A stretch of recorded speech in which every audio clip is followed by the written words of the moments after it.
क्या कभी आपने सोचा है कि ईमान क्या है? क्यों बाइबल में कुछ ऐसे लोग थे जिन्होंने नामुमकिन हालात में भी खुदा पर भरोसा किया?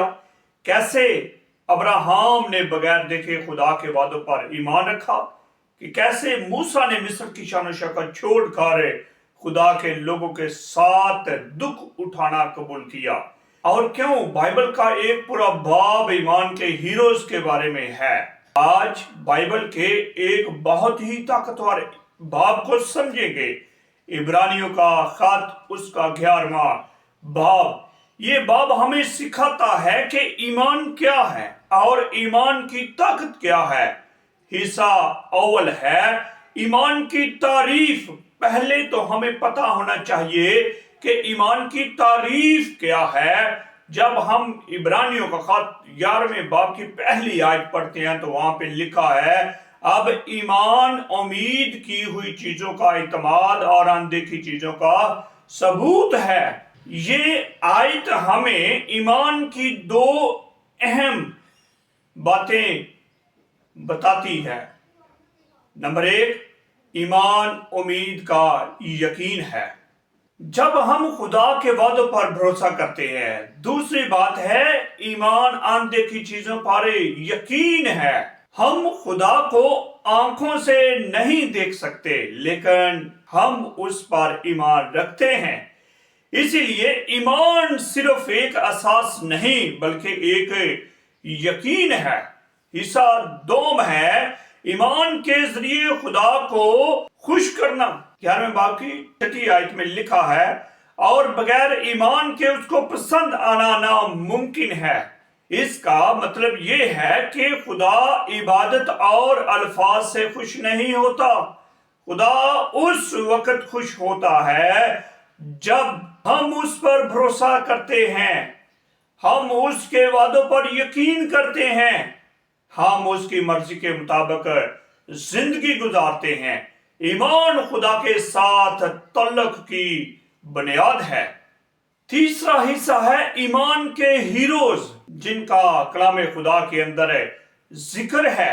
अब बाइबल हमें कुछ ऐसे लोगों की मिसालें देती है जिन्होंने ईमान के साथ जिंदगी गुजारी। पहले नंबर पर है हाबिल का ईमान। 11वें बाब की 4थी आयत में हाबिल का ईमान देखते हैं। हाबिल ने खुदा को ईमान के साथ कुर्बानी पेश की। जब उनकी कुर्बानियां खुदा ने मांगी तो काहिन ने तो बस एवं कुर्बानी पेश की, लेकिन हाबिल ने पूरे दिल से ईमान से कुर्बानी पेश की। और लिखा है उसकी कुर्बानी इसलिए कबूल हुई क्योंकि उसने दिल पर ईमान से कुर्बानी दी थी। ये हमें सिखाता है खुदा सिर्फ हमारी कुर्बानी नहीं बल्कि हमारा दिल भी देखता है। और दूसरा हीरो है हनूक का ईमान। 11वें बाब की 5वीं आयत पढ़ते हैं तो हमें मिलता है, ईमान ही से हनूक उठा लिया गया ताकि मौत को ना देखे, और चूंकि खुदा ने उसे उठा लिया था इसलिए उसका पता ना मिला, क्योंकि उठाए जाने से पेशतर उसके हक में ये लिखा गया या गवाही दी गई थी, ये खुदा को पसंद आया है। हनूक खुदा के साथ चलता था।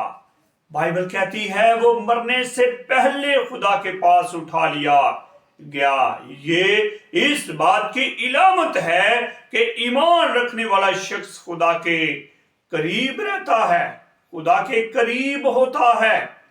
और तीसरा हीरो है नूह। जब 11वें बाब की 7वीं आयत को मुताला करते हैं तो वहां पर हम मिलता है कि नूह ने कश्ती बनाई जबकि बारिश का कोई निशान मौजूद ना था। लोग उस पर हंसते थे, लेकिन नूह ने खुदा के कलाम के मुताबिक और उस पर यकीन रखते हुए कश्ती बनाई। नतीजा क्या निकला? खुदा ने उसको और उसके खानदान को बचा लिया।